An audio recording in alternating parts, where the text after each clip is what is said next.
starting, and it just all of a sudden got bright. Yeah. Okay, guys. John Gums here with Dakota Grappler. This is our third episode of the Dakota Grappler Live Coaches Corner.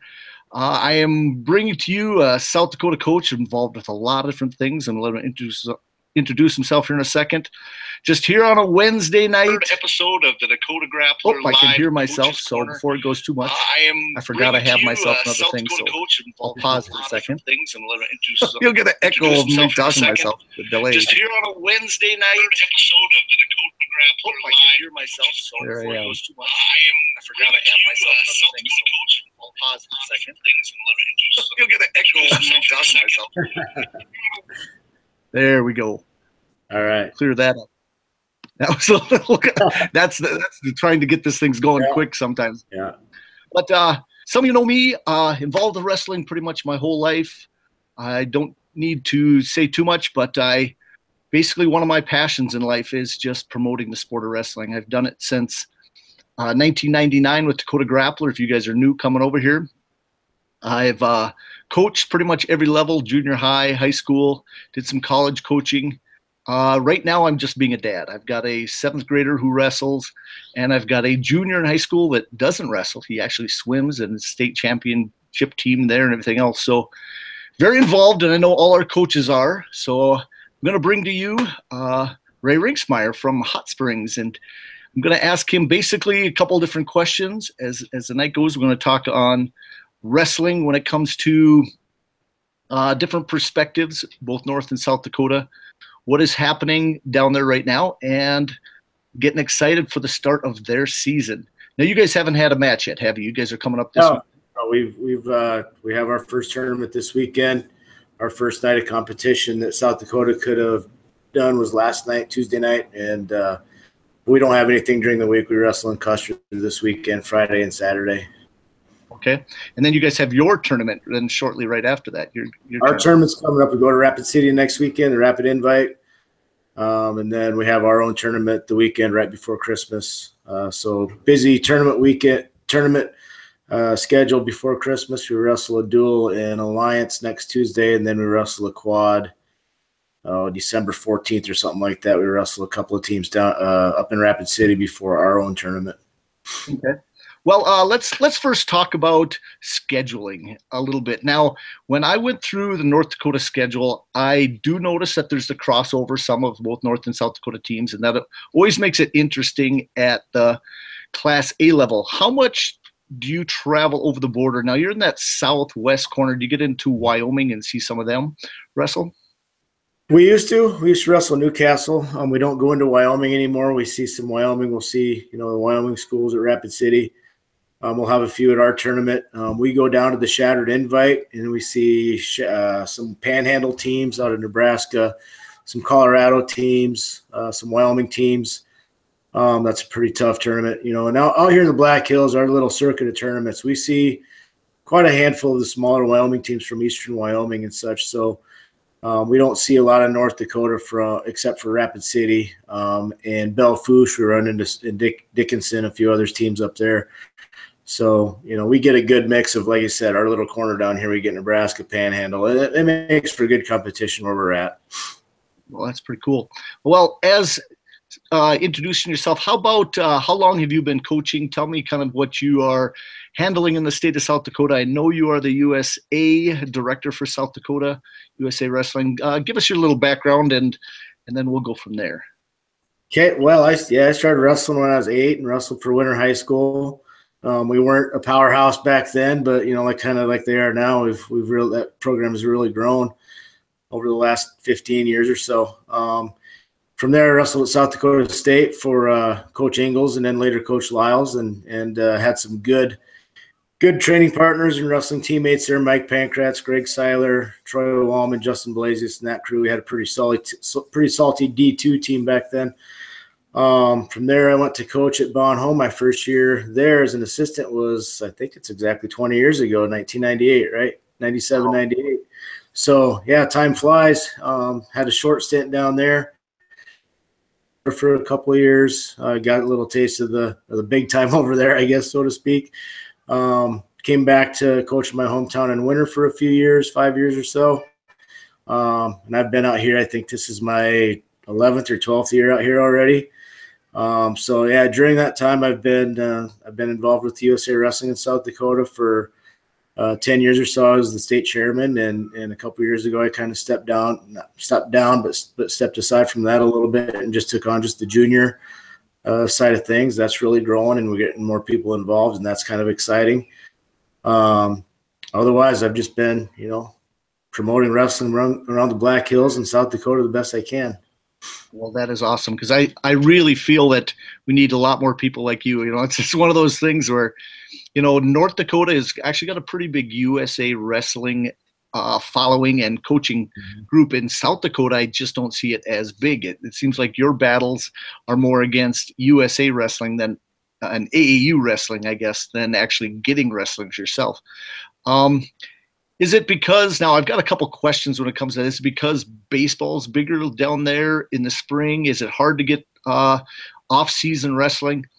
What's interesting is, they try to say prioritize a little bit earlier than they used to. I believe in multi-sport athletes. The chance of having somebody be at the top level in wrestling is still pretty limited. But trying to get that experience mat time, I don't want it to be such an exclusive sport where they have the top two wrestlers so at every weight class that are just dominant and everybody else is just kind of falling behind. So it's interesting. What is kind of your perspective when it comes to the spring wrestling and summer wrestling, and how are you recruiting those wrestlers to wrestle for you? I used to push pretty hard, back, Chisholm Fink, our director right now, he's young and energetic, and he's recruits guys pretty actively for the spring and summer teams, and I do too.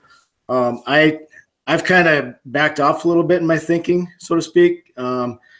I encourage kids to do it. Like my own kids down here in Hot Springs, I really encourage them to come along and wrestle spring, summer, wrestle the freestyle, wrestle the extra tournaments. But to me, as long as they're involved in something, I tend to leave them alone. The kids like football, they like baseball. We have a handful of kids that do rodeo, do ranch work, and that's just our neck of the woods. They have so many different interests that, as long as they're doing something, to specialize, there's kids that fits. That doesn't fit every kid. Back in my winter days, I coached a young man named Sid Bice. I don't know if anybody's ever heard of him. He's a pretty good fighter right now. Yeah. But my advice to him was always, stay in shape, lift weights, and when you're ready to go wrestle, we'll get on the mat a few times, and your wrestling ability will be able to carry you quite a ways. And it did. Back in those days, it did. Now, if you're looking at a state level, a good, well-balanced athlete, that'll get you there, and we got guys looking to, in South Dakota looking to make their name nationally, and that takes a little bit more time. But I still don't think that it requires specialization so much. I think there's got to be a good balance, and that balance for each kid or each area is going to be different. Down here we're juggling. Yeah, definitely. What's interesting is we have seen some great success of some individuals going to South Dakota, going to Nebraska, some of our kids at NDSU, and, we even seen nationwide, we do have very good success. South Dakota, for some reason, you notice a lot of them go to Nebraska. Now that you might know the insides and out a little bit more of that because of the head coach is a South Dakota boy. But what are there any college coaches that ever visit you in the off season or anything as they're watching, you go to Fargo to the big events or anything that way? Actually, just because of geography more than anything, I have a pretty good relationship with Coach Hunter down in Chadron. We talk quite a bit. Otherwise, of course, being a SDSU alum, Coach Bonio, Coach Reeder, and I, we talk, we email or message back and forth quite a bit about kids that are out here, might be looking. But you're right. A lot of the kids end up going Nebraska or D2 to the Chadron State, the Augustanas and things like that. So there are kids going on to those things, and the kids know it's hard work, and they know that it takes a special hunger to move on to that, to wrestle in college because you love it, not because you're getting your college paid for. And that's a tough thing sometimes.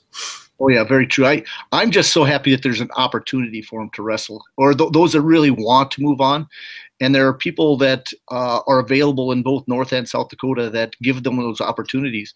Because without you, how many kids would have made it to Fargo over the years, or to some of these bigger tournaments, or even the Scott Nolans, the Jeff Schumachers, the other things from North Dakota that I just, every time I'm amazed how much time gets put into wrestling on their part, just promoting the sport at the coaching end of it. I don't know. It's one of those things, and this was mentioned perfect in week one by this Travis Lang, good friend of mine, who said that when he steps in the wrestling room, well, his brain just can shut off and it just happens. Everything just seems right.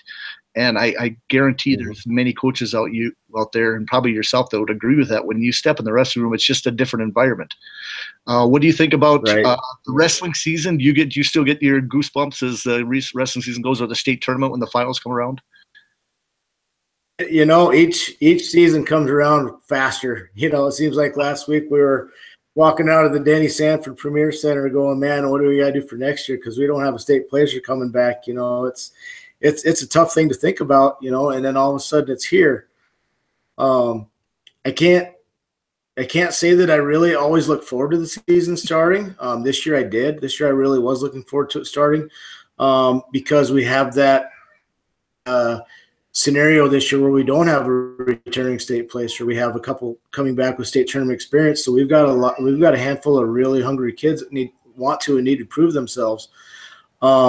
And you step in the room and everything seems right. You could have a bad day at work, you have a bad day in class, teaching class or whatever. And even 20 minutes before practice, like, man, I don't want to go to practice. And as soon as you put the shoes on and step on there, especially when the kids are working as hard as they do, I don't know of any wrestling team that can't say they have a bunch of kids that don't work hard, because I know that's not the nature of the sport. Every team, for the most part, those kids are busting their butt, for an hour and a half, 2 hours straight, and that's something that's just a release. It's day off, and finish it off right. Do you have any good assistants out there that can help you with some of the wrestling technique as you get older and your knees start hurting? Any of that? You got anybody out there helping you out right now? We've got Coach Weiss, Jonas Weiss. He's my middle school coach. He's a little bit older than I am. He's kind of a fitness buff, so he's in pretty good shape. And he's been doing a lot of they're doing their middle school season. They're just wrapping that up, but he's been doing his fair share of running the practices, because we practice together now that high school started. My other assistant, Coach Phelps, older than I am, but he's been chipping in, helping too. We've got a younger guy, Levi Collins, graduated 2011, somewhere in there, 4 or 5 years ago. So, other than that, I'm the youngest coach on staff, and that's kind of scary to think about. But we take our turns running practice, and we don't really battle the kids as much as I used to anymore. I just can't. I'll be laid up for 4 days, but as far as teaching the technique, teaching the drills, we take our turns doing that. Coach Weiss has some good stuff. Coach Phelps has good stuff. Levi Collins has, he had some good stuff from back, when he wrestled in high school for us. So, we got a pretty good coaching staff that given any circumstance, they can step in and help out in whatever capacity we need them to. Well, that's pretty cool. No, I remember, I just wanted to bring this up before I forgot. Now, you talked about being back in winter. We had come down with a Mandan team, and we had faced, I think it was Sid back then, and with 3-time state champ of ours. And it was probably one of the best semifinal matches the one year and probably the finals the next year, with Tyler Steinwand and then Darren Holbein. And it was like one of those last, I think it was the Darren Holbein finals or maybe it was about 12, because he's hard to score on. It's one of those where it was going to be a 2-1 match, and these guys both scored early on. I think it was about a 6-5 match, and it might have been right at the buzzer, the last second. And it was almost one of those boo type things where we got the win, South Dakota didn't. It was like, but no, I still remember a lot of your wrestlers. As I go down, how about demographics for you now? Being in that southwest corner, does it really hurt not getting to see the far side of the state, the northwest or northeast, particularly, thinking that they're going to be seeding the state wrestling tournament? We see a lot of teams throughout the year. Competition-wise, we're okay. We're still on with the Rapid City schools, Sturgis. We still wrestle them quite often. not seeing the East River schools, the Canton, Beersford, and that, yeah, it kind of stinks not seeing them till the very end. But we do see some of the East River schools at Lyman, at the Mid Dakota Monster, and then at Phillip. We'll see those. So we get kind of a measuring stick of where we're at against them comparatively, and that helped some of our kids. I think 2 of our kids got seeded higher than I thought they might have at the state tournament last year. We just played that top 8 seed. Like, you know what, you got to win regional, you got to get a seed, and we ended up doing that with a couple of guys, and they got seeded higher than I thought. But getting some of those head-to-heads earlier would definitely help, and that's just, East so polarized, East border to West border, and makes it tough, but we just deal with it. Maybe I'm overstepping my bounds, but I'm going to ask an opinion on region size and total number of teams, because there are a couple big skews in Class B, and it's probably a tough battle for someone where you go into Region 2 and there's 9 teams in the regions, and then you go to Region 4 and you see like 16 teams, and they're trying to go by total population, or maybe even 7. It's just a crazy number. And you find a weight class, it's going to be difficult to qualify for state because you already have 6 great guys from 6 schools in that weight class, and trying to get in, it became tough enough when you had districts and going to regionals, but now you're putting them all into one place. Right. Let's fire away. Do you have a little opinion on that, or how is what you could do to make it a little more? It's tough, and part of that, you look at our large region, and I understand their reasoning. There's a lot of teams that might bring 2, 3, 4 guys as well to the regional tournament. So, you're looking at most of the bracket sizes. Yeah, there's the potential for having a full bracket of 16 guys in there, but realistically, I don't even know what the largest bracket was last year. I want to say 12 guys, I think. So, as far as the number of schools, the balance, it would be nice to be a little bit better, try to find a way to mix and match those around somewhere a little bit better. But geographically, I think they got them. I think they got them divided about the best they can. But that's pretty good. Rural South Dakota, you just never know. Run into a case where there's 16 kids in a bracket, and it's going to be a knockdown, drag out fight all day. Because, like you said, there's going to be 5 or 6 tough kids in it, and we ran into that with one of our own weights. It wasn't even a full weight class last year, and we lost to a kid in overtime to make it to the state tournament, and he ended up getting 5th or 6th in the state tournament, coming out of the region as a 4th placer. So Region 4B being one of the not the toughest region, but at the same time, we got some weight classes that are pretty dang tough. Well, how about up-and-coming teams out of Region 4? Now, I looked at returning state placers, and I do that every year with my book, but the team that surprises me is actually a team that I coached for a few years down there who's actually really stepped it up. And you see the number of returning state placers is Mobridge. Is there anybody else in Region 4 that's stepping up with some pretty good teams? I know Phillip will be right in the mix, and Stanley County. Who else could you say probably stepping up with some great wrestlers? Custer, they've got a good group they got a good core of returning guys. Like you said, Phillip. Stanley County, Harding County is going to have a handful of tough kids. They got a returning placer up there, or 2, I think. Yeah, 2. Trying to think. Lemon always has some tough kids step in there somewhere. We're going to, Lyman. Yeah. State finalist, 208, or was it 220? But no, how about you? How about some names? Kick out some names from your team that really looking good, have gotten a lot bigger. Anything that way? Let's get your guys. Well, our returning state qualifiers from last year, Garrett Heil, he's a Mobridge guy. Or not Mobridge guy, but his dad's a Mobridge guy from back in the 80s, tougher than nails. So he lost. He was leading to get into the placing round, got thrown to his back and pinned at 195 or something like that last year, and so he's hungry. He's growing a little bit, but he's still gonna end up being around 182, 195. Our other state qualifier from last year, Keeton Bissonnette's an 8th grader is all. He got into there, wrestled a really good region tournament, and then ran into some tough competition at state. But he put in a lot of time this summer. He wrestled the down under trip, and he did a lot of open mats with me over the summer. So he's looking good. We've got Cody Hagan, who just missed out on the state tournament last year, lost to the Mines kid in overtime, who ended up getting 5th or 6th. We've got some seniors. Wyatt Polsher, who's had state tournament experience, qualified as an 8th grader. Alex Phelps is another senior. So yeah, we've got a handful of kids that they keep their head on, stay hungry, keep a good perspective. I think we can do some things with 6 or 7 of our kids, and then there's always the surprises too. We have good athletes. We've got kids that played football, played soccer, ran track, ran baseball. Like I talked about earlier, they have that balance. They don't specialize, which, but at the same time they stay busy and they do other things, and they're just good athletes. They're just good kids. Well, that's awesome. Because I tell you what, as you look around the state, that I always want to give them praise, because it's a lot of work. Wrestling, you're in the middle of winter, and it's a tough season to begin with and to make it through. So, okay, a couple other things. Let's talk about female wrestling. Now, I've talked about it last 2 weeks also, but South Dakota's had a couple that have wrestled and been very successful.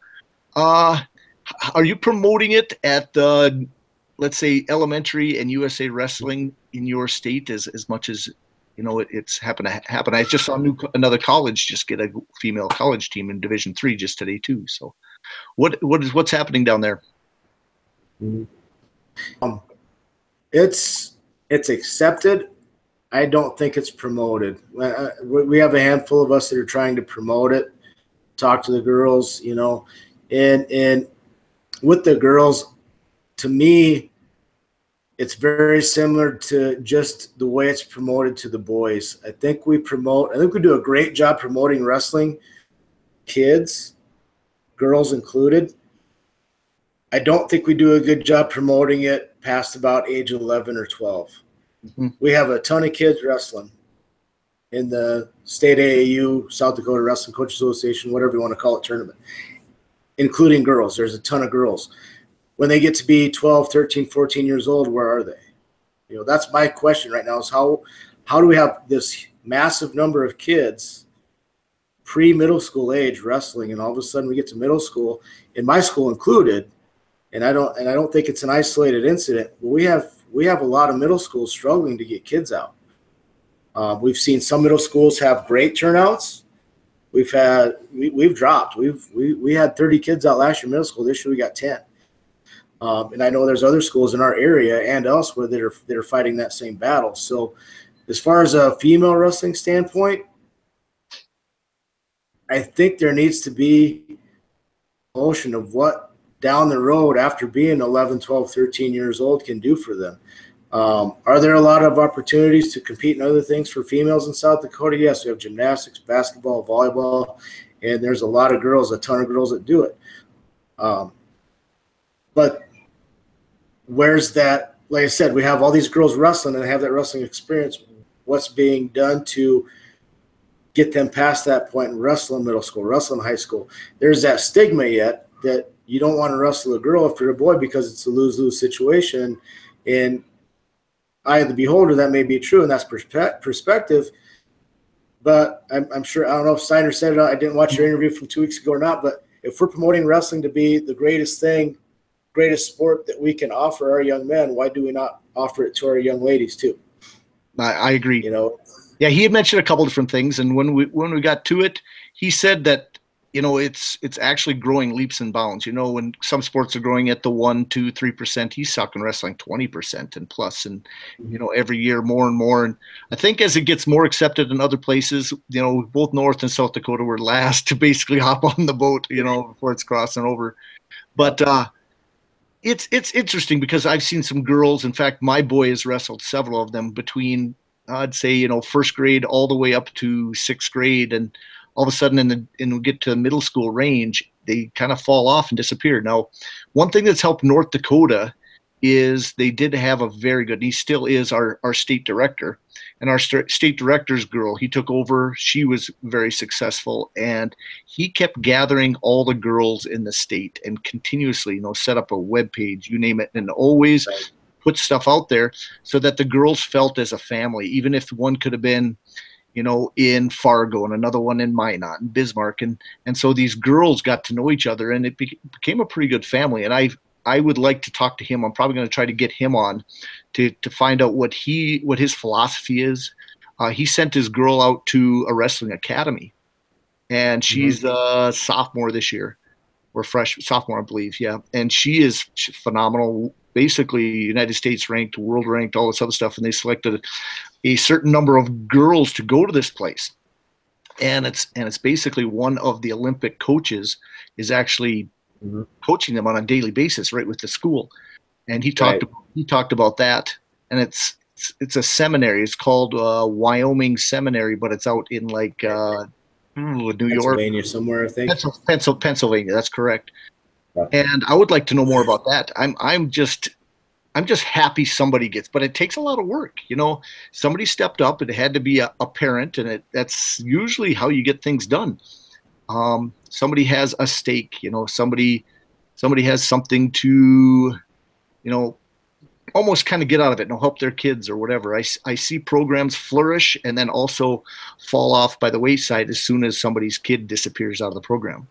You know what I mean? I've seen some people who the program just is unbelievable and their kids graduate and it just crashes because no one else steps up to take it over. And maybe, so I don't know. And numbers are always hard to get. We have to find that magic formula to keep those 6th, 7th, and 8th graders as they're just developing. Some of them haven't got their muscles, haven't gone through puberty. They haven't got any strength to them and get beat up bad. And then all of a sudden, as a sophomore, they're sitting there in the hallway, you know, weighing 150 pounds and just starting to get muscle. And that's when they're developing some of their skills. So we have to find that magic formula to keep them out. And I don't know what it is. You know, wrestling is a tough sport. It's one of those where it's not fun in practice. You know, 90% of the time, practice is grueling. Practice is hard. There are kids every time that want to basically, it almost seems like, you know, pinning you is like ripping your head off in my view in the back of my head. Right. So, I don't know. The magic formula, I wish I had it because our numbers are actually pretty good, but they always could be better. Right. And so well, I don't know. Our high school numbers this year are up a little bit. I got 20 guys 9 through 12, and that's probably 7 or 8 more than I planned on. So those 7 or 8 are rookies, basically. So and they're young rookies too, so that's a good thing.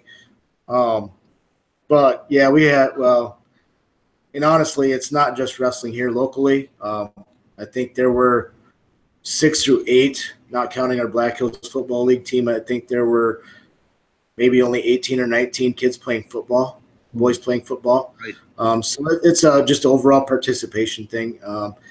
You know, it's easier to come home. For some of them, it's easier to come home and be a online hero on a video game, you know, than go out and work hard. And so we do, you know, the kids that we do get generally are the cream of the crop. But you know, like you said, there's a sophomore that's sitting there that's, you know, good athlete that you'd like to have in the room, and they're just not doing anything. That's frustrating, you know. And from back to the girls' standpoint, you know, there's a ton of girls wrestling in our area in middle school right now, and if we can just find a way to keep them on the mat, keep them out. I know it's a tough thing for them to find matches, and I know it's a tough thing. You guys have a female director for your state? We do. It's Mark Geary. He's from out east by Sioux Falls, and he does a pretty good job promoting his girl wrestles, and he does a good job trying to round up camps and get girls going to folk style nationals and body bar nationals. We've had a handful of girls go down there the last couple of years. So our participation has stayed kind of steady, but, you know, I think you know, it'd be nice to see us have a good solid, you know, 15, 20 girls in Fargo. You know, it's harder for us to get that many boys to Fargo, let alone girls, but, you know, it's a starting point, you know. Okay, well, awesome. I think we will promote it and keep pushing it because I think it only could get better. One of the things that I had mentioned last week in the show was that, you know, cheerleading. Very few schools have cheerleaders, and I always believe that wrestling cheerleaders become wrestling moms. And if you don't have the cheerleaders there, having wrestling moms becomes harder and harder. It's the same thing with having stats. I would guarantee now over my 20 plus years of teaching and coaching, I would say half of our stats have little kids that are wrestling right now. It's just that cycle, and you start seeing them, and you're going here. They're the ones dragging their little boys that are 4, 5, 6 years old into the wrestling room, and I see it all the time. You know, we need to keep the females in the sport. We definitely do. And I don't know. It's hard to. I like the thumbs up in the background. She was a wrestling cheerleader for Flanders back in the day. So she's like, yeah, cheerleaders. Well, here's what's kind of funny. My wife knew nothing about wrestling. I met her and she saw one match, and that was just happened to be in high school when she went and watched a big duel between Bismarck High and Century that I participated in, but didn't know nothing that she was there, of course. Right. But no, it's a special thing, and if any of the women out there watching this, they could probably find their connection with wrestling somewhere along the way. That when they're passionate, they do 10 times more than a guy can do with their kids at a certain age, getting them to practice, convincing them, making sure they talk to them the right way when they're grouchy and mad, maybe because they have to cut a meal at the end of the week because they got to stay down their weight, packing their bags, making sure they have stuff. It's a special connection having a mom and helping out with wrestling. Yeah. So, okay. The wrestling friendships. My mom knew my opponent's moms probably better than I knew my opponent because they were talking in the bleachers while or before or after wrestling. So it makes a really cool community, not just within your own team or school or whatever, but across the state and across borders. It turns into be a pretty cool thing, and that's something that we have as a wrestling community that the basketball, football, and all those others don't have. Is it has the ability and it does build those relationships that otherwise just don't happen. Yeah, so true. I just remember going to wrestling tournaments in certain places that got great meals for the coaches, and that's not the coaches cooking. It's the moms, it's the wives that do all that stuff. Yeah. Wrestling wives do a ton during the season, and I give them a thumbs up for handling their husbands that are coaches because it's not easy. And their involvement. I mean, I'd mention a couple around here. I'll shout out to one, Barry McCleary. He's Napoleon's wrestling coach. His wife, Brenda, I swear she knew every wrestler, their size, weight, first, last name, every move they did. She was by far one of the most, and I'm hoping she watched this. She watches these shows, but she was phenomenal when her boys are wrestling. And I know a lot of moms out there that are that way. But okay, let's move on. I got a couple other things. College wrestling. I wanted to talk a little bit about that. Now, I have never been a big promoter of it because I don't have the time to follow it as much. I still watch D1 stuff every year, try to get down to the D1 Nationals if possible. And I stay a little bit local connection, the D2 stuff. And, how much do you – in fact, I think I might have saw you. I went down to South Dakota just 2 years ago watched a duel when they were going against Oklahoma State. And how much college do you have an opportunity to still see, or do you still stay connected with SDSU? I try to get on, where we're at with our schedule. It's hard to get anywhere. I watch the Jackrabbits on Flow any chance I get. I just watched the Minnesota duel, and I was probably throwing stuff around more than Bono was in his corner. But it was, I watch them as much as I can. Shadron, our kid Jacob DeSursa is wrestling down there. So we're going to try to get down there and watch, but I try to follow it as much as possible. When we get into our season, it's just tough because we have a lot of our meets overlap, and it's just hard to get anywhere. Now the Dakota Showcase coming up Sunday in Spearfish. Anybody out West River that wants to see the South Dakota schools wrestle, that's going to be a great opportunity. You got South Dakota State, Dakota Wesleyan, Augustana Northern coming to Spearfish to put on a good show. So get a chance to see that college wrestling. College wrestling is still folk style, but the way they've changed some of the scoring rules, it's kind of a sport of its own right now, and it's really exciting to watch. They're trying to take some of the, low scoring 2-1, roll around, push each other out strategy out of the game now, and it's watching the Jackrabbits and Gophers wrestle a couple weeks ago. That was fun to watch, even though we didn't come out on the right end. It was still fun to watch. Well, awesome. Okay, a couple other things. How about when it comes to high school rankings? Now I peeked at them when I was coaching, just kind of as a motivational type thing. Do you use rankings in any way with your wrestlers? Not as much as I used to. Them off, put them on the wall, say, here's what they think you're going to finish, or this is a feather in your hat. This is what they think of you for your hard work and what you've been doing on the mat and how you've been performing. But I don't do that anymore. The kids find them, the kids see them, they know where they're at. Some kids use it for motivation. Others, I've had kids, ranking readers, either they use it to motivate themselves, and I'm better than that kid. I can beat him. But at the same time, I've had kids that are like, man, he's rated 3rd and I'm 7th. There's no way I'm going to beat him. So it's good and bad. And I like seeing them just, it gives me an idea where kids are going to be at, and we know weight classes change through the course of the year and by the end of the year. But as a coach, making strategy where I want to put guys, if I have the ability to change or talk them into changing weights up or down or whatever, usually up is what I try to talk them into doing. And that's really the only way I ever use them. Do you have any strategies that you incorporate into your system as the season goes when it comes to preparing them for, let's say, bigger tournaments or for regionals and state? For the most part during the year, I'll tell you, like for Custer, I got 3 tough kids at 145 right now that they could split up and go 52 or 38 or whatever they wanted. But I said, get to a weight class where you think you can do your best and let's go have fun. And that's kind of the way we approach most of the season. We need to make our weights. We still have the make half your weigh-ins, make your scratch and get half your weigh-ins to your certified weight. But for the most part during the season, we just wrestle and have fun. We practice to get better. We work on situations we need to get better at. But I tell you what, with the way the state tournament's seeded right now, and if you win the region, you're guaranteed a top 8 seed. We really put our focus into really, really being on our game for that last 2-3 weeks of February. Okay, well, that's good because I know we talked a little bit before about kind of tapering and stuff as the season goes. Do you have a system where you really work hard going into Christmas, give them a little break? Or I used to take my focus and just get them ready moves-wise and then start ramping it up during Christmas break, having a couple practices a day. And then as the season went, shorten them up, more intense practices toward the end. Do you do anything like that? Yeah, weekend of our tournament, we're probably going to step it up quite a bit. We're only going to have 3 days of prep, Monday, Tuesday, Wednesday. Then we've got the quad on Thursday.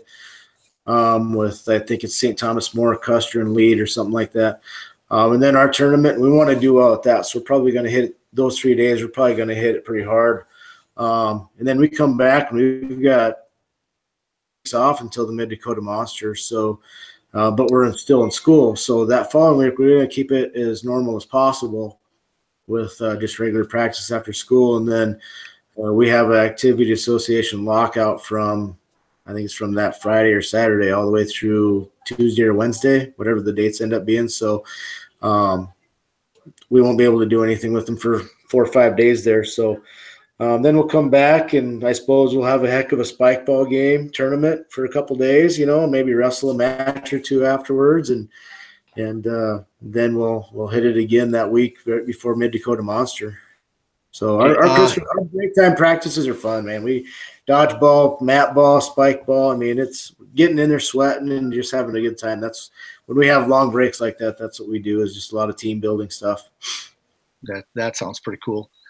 How about this for young coaches or for young referees? What do you have kind of in the area for younger coaches, and any advice for a new coach to try to keep them still involved and keep them going, or referees? Just take a look at the bigger picture. You're helping kids become better young men. It's not about the wins and losses. It's nice to get the trophies on the wall. It's nice to get the podium finishes. I've been starving for a podium finish ever since 2011. It's been a long drought for us down here, and I'm just itching to get back up there at least one more time before I decide to do something else. But it's more than that. It's working with the kids, letting them have fun, watching them, making them work hard. Sometimes you got to get after them and make them work hard. But, when you see them grow and you see them develop and you see them working, whether you're an official or a coach, you're still working with young men, and that's the bottom line to it. Wrestling's is just an avenue to get the opportunity to work with them and turn them into great young men and leaders that are, frankly, our society is going to need them in about 5 or 10 years. Yeah, no doubt. I tell you what, that is great the way you stated that. I do appreciate it because I tell you what, that's kind of been my goal since day one. Is that's part of teaching too. Is trying to develop responsible young adults, and wrestling is a great avenue to that. It molds a person, I think, the right way. Right. Hard work pays off, and so I don't know. I think a lot of coaches will agree with both of us that it doesn't hurt anybody to work hard. Mm-hmm. Right. Yeah. No, couple more things. Comes to the state tournament, going all into one location. Demographics wise for you, staying on the southern half, going all the way to Sioux Falls versus Rapid City could make a difference. But what do you think so far of having it in one venue?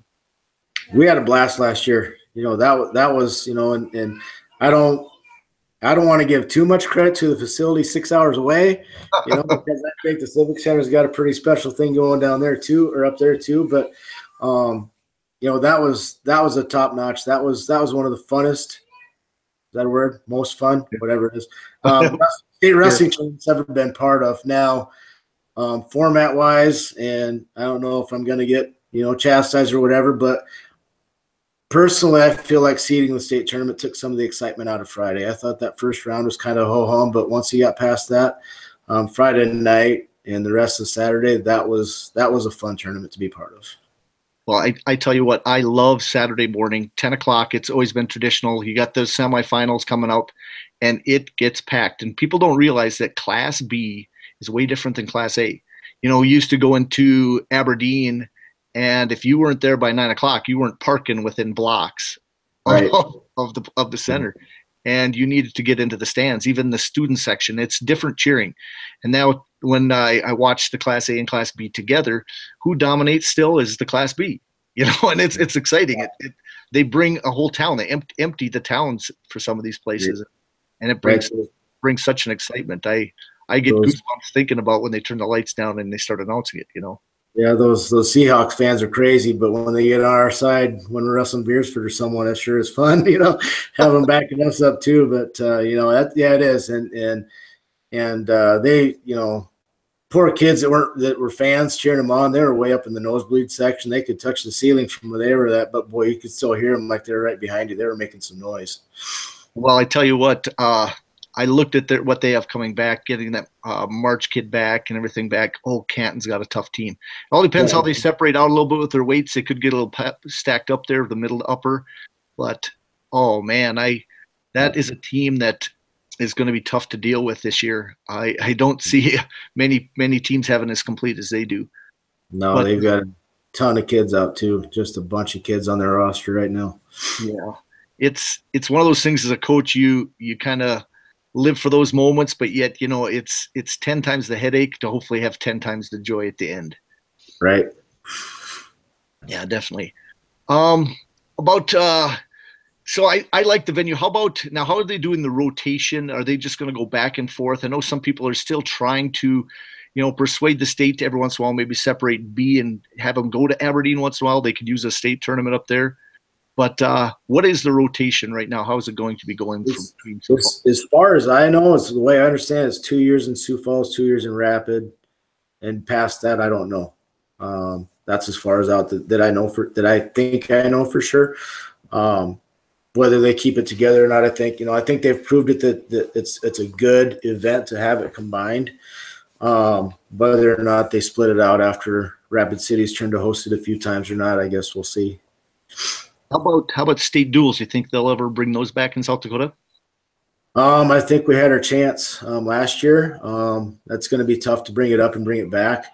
As far as we were concerned, we didn't like the qualifying format, so we didn't want to put something in place that we felt was set up for failure, and that's how Hot Springs voted on that. We voted it down just because of the format. A lot of people said, well, we blew the chance of ever getting the duels back. Well, maybe true, maybe not. I don't feel taking time off in the middle of a season to have a qualifying tournament was right.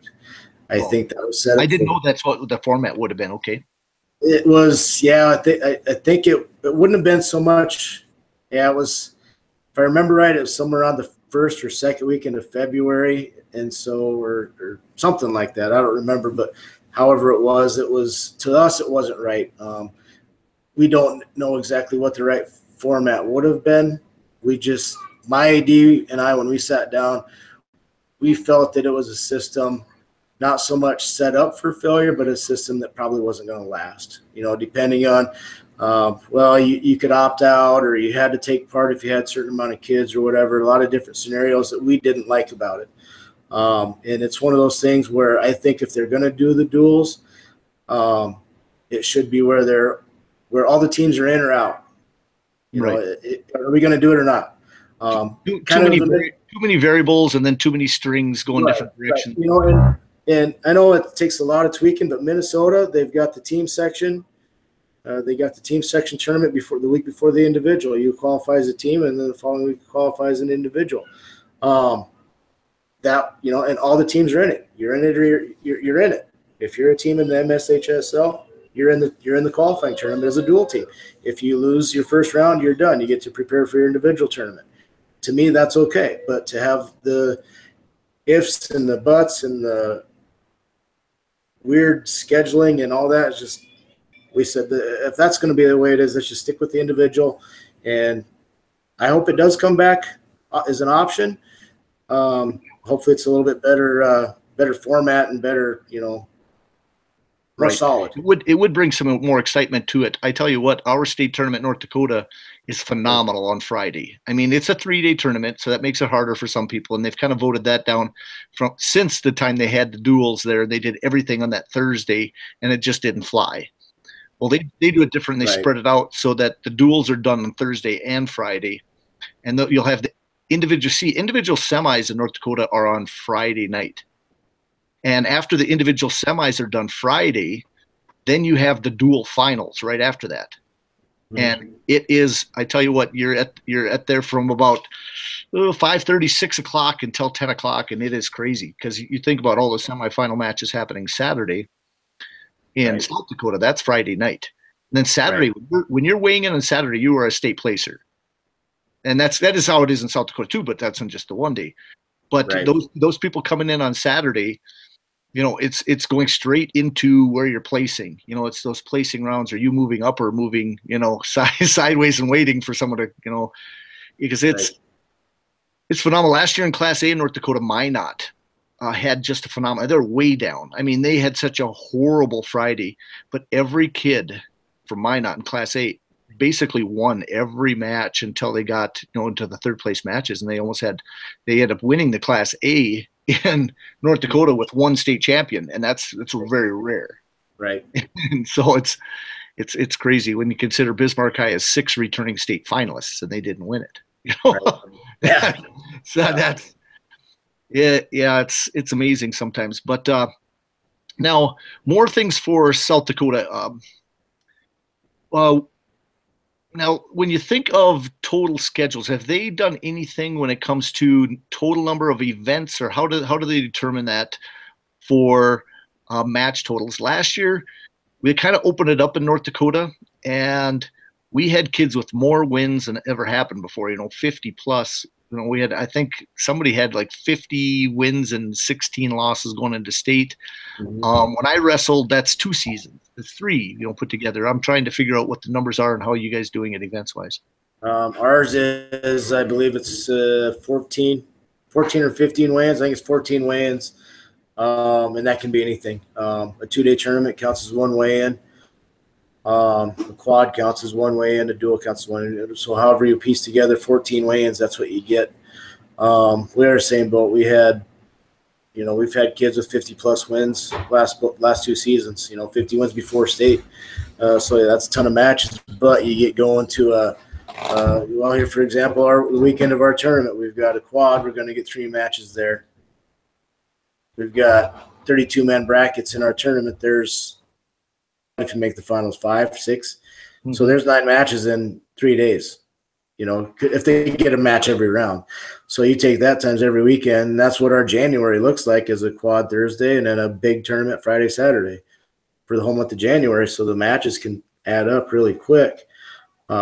Are they all quality matches? Sometimes they are, sometimes they aren't. So sometimes those 50 wins are kind of, well, you look at those and some may be forfeits and some may be someone you pinned in 20 seconds or whatever that was kind of a mismatch first round or whatever. But, yeah, it's a ton of matches. And Is South Dakota utilizing track wrestling, or do they still have more systems? Now, North Dakota pretty much mandated now that every team gets their results onto track, and then so that they can probably use their ranking system or whatever, so for seeding and everything else. They kind of want to eliminate the coaches seeding type thing come state. They still haven't got that all the way through, but right. What is South Dakota doing for that? We're track wrestling. Okay, you're also track. We run everything through track, yep. Because last night when I went on and I found the results for Sioux Valley and West Central and those teams that did wrestle, and I was trying to piece out what I did. Actually, I kind of prepared a little bit last night. I was going to do just a little live thing by myself and go through the matches, but I ran out of time. What I plan on doing, what I'd like to do, is to take the teams and I write down the returning state placers and then what the seeds that they've got right now going into state, then kind of highlight their matches is what I'd like to do. It would take a lot of work, but last night I found several wrestlers that were returning state placers that weren't in their lineup, and I don't know the coaches well enough to give them a call, and as a teacher, I don't have the time to do that. Right. What I'd like to do is probably try to get more people involved in certain places so that when they can look up the results on track, that they can post it too, and probably highlight those wrestlers. Other ways just to promote it. Do you have any suggestions for other people out there that want to help promote South Dakota wrestling?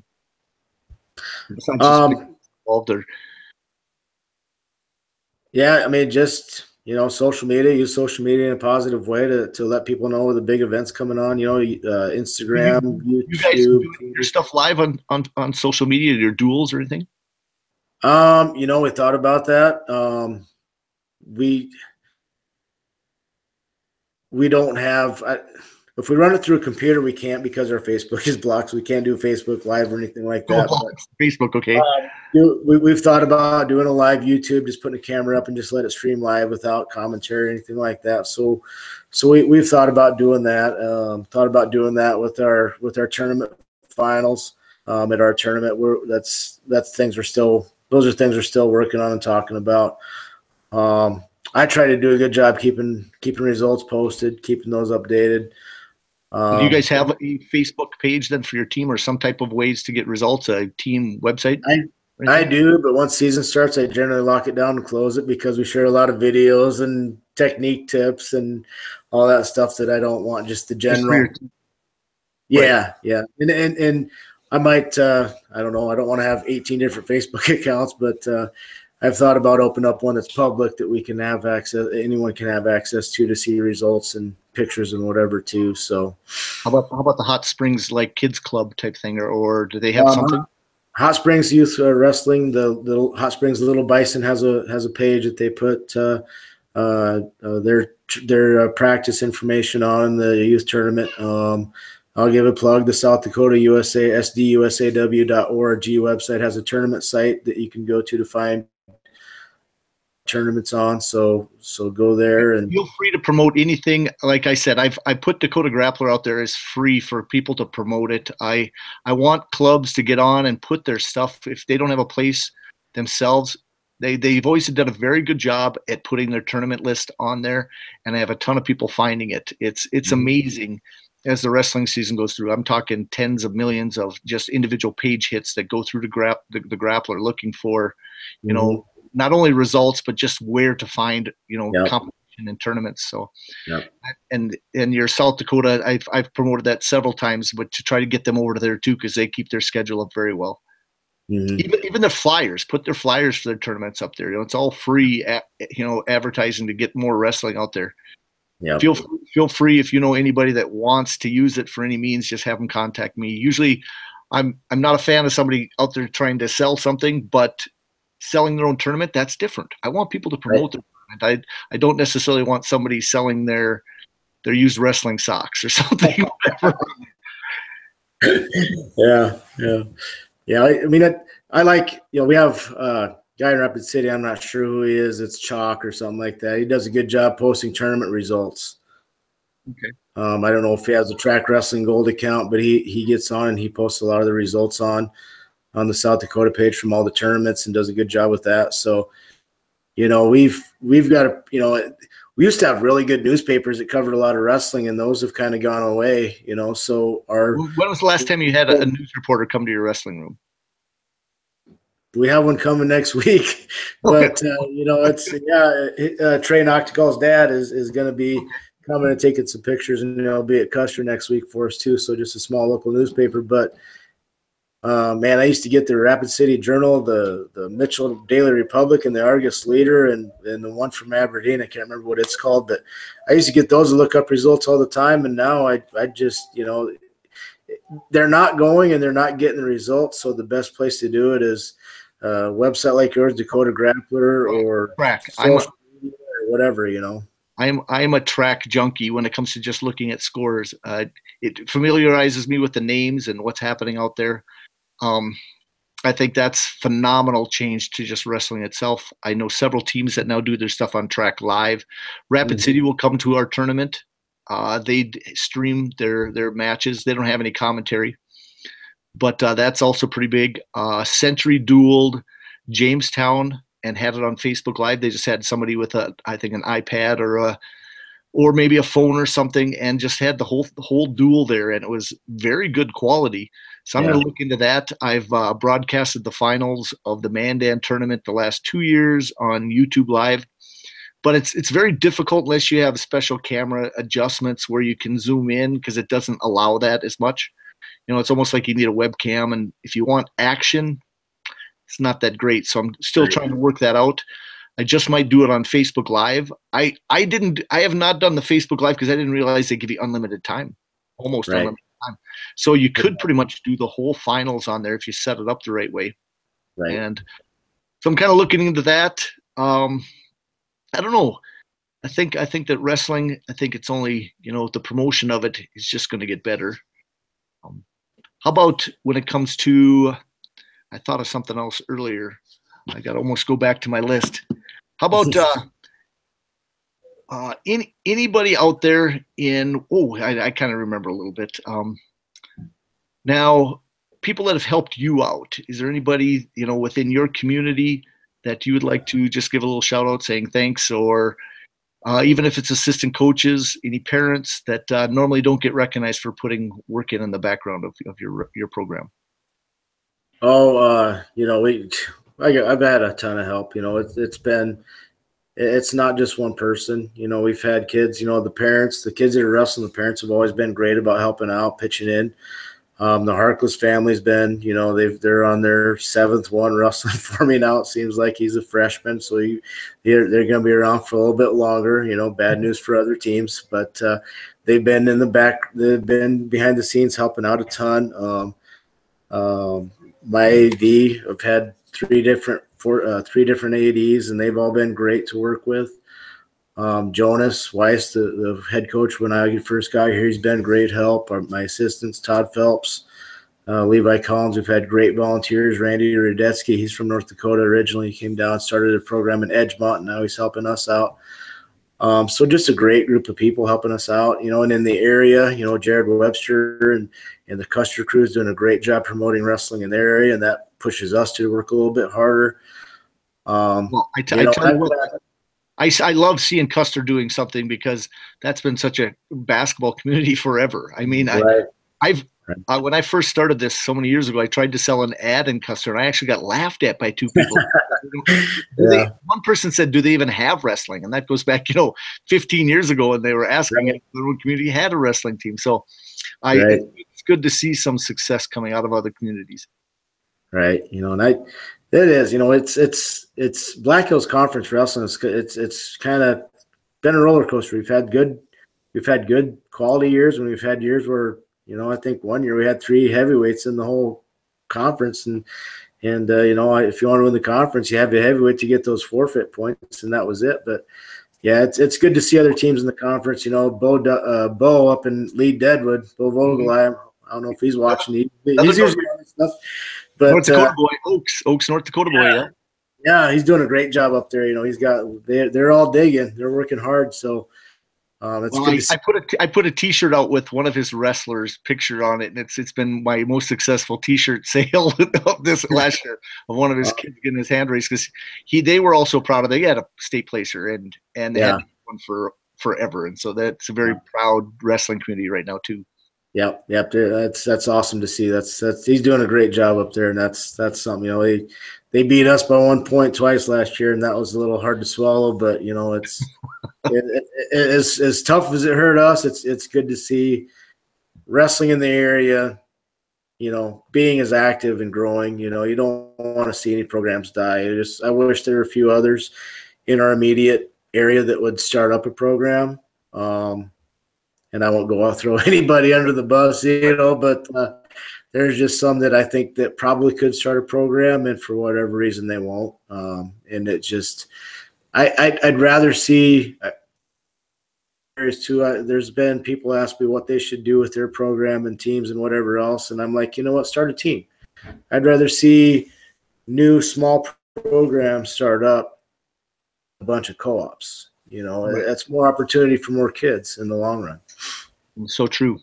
One other thing before we kind of cut this close to the end is I'll shout out a good friend of mine there in Hot Springs, Lance Verhulst, and see. I'll bring him over to watch a couple things, and a guy named Bill Miller, and he'll find him at a wrestling tournament once in a while. I don't know if you know Bill; he's out of Rapid City, but they're friends, kind of their buddies. They're hunting buddies. Yeah.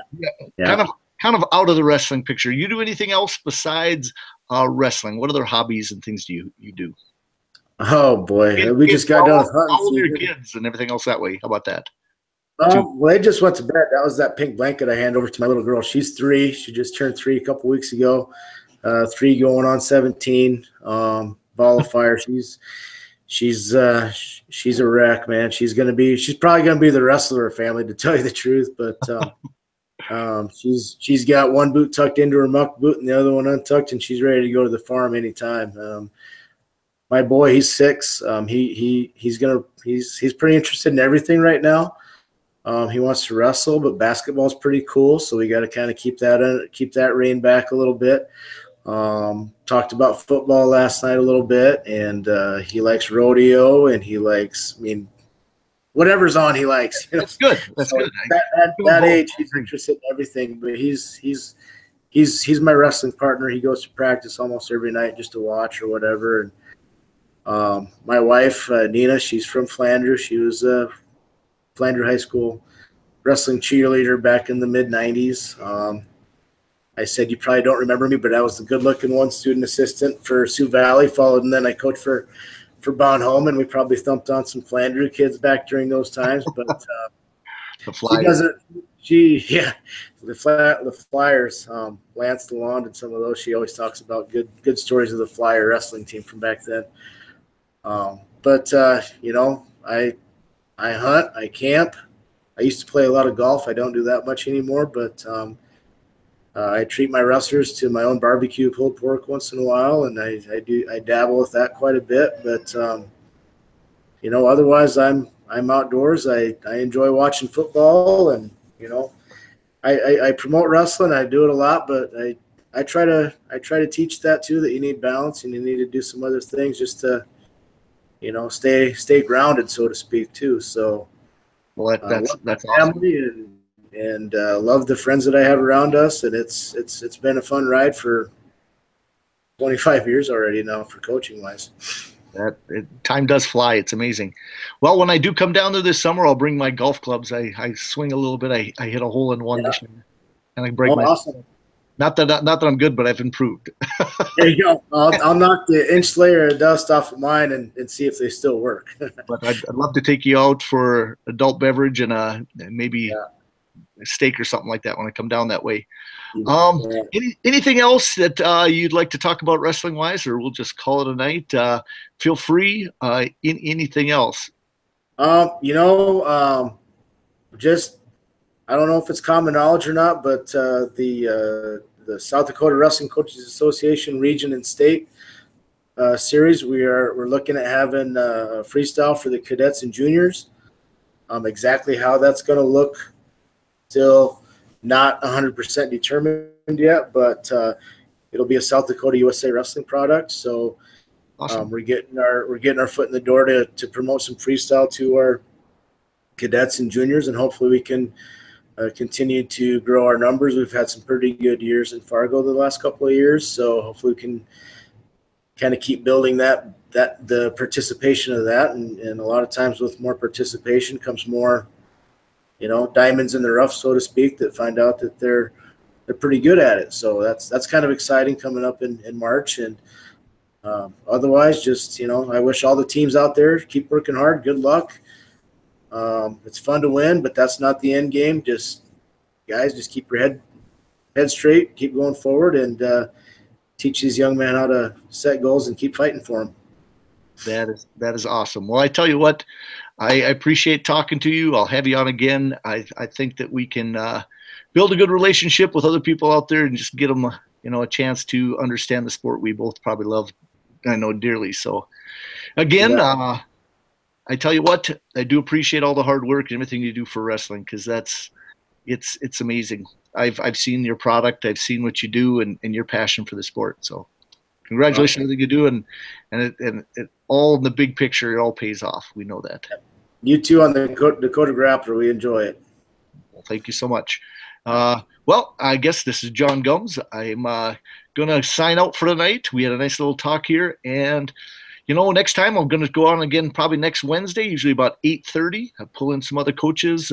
Anybody that wants to come on again, feel free. They can contact me. It's an open thing. I can have up to probably 5 different people on if they wanted to at different times.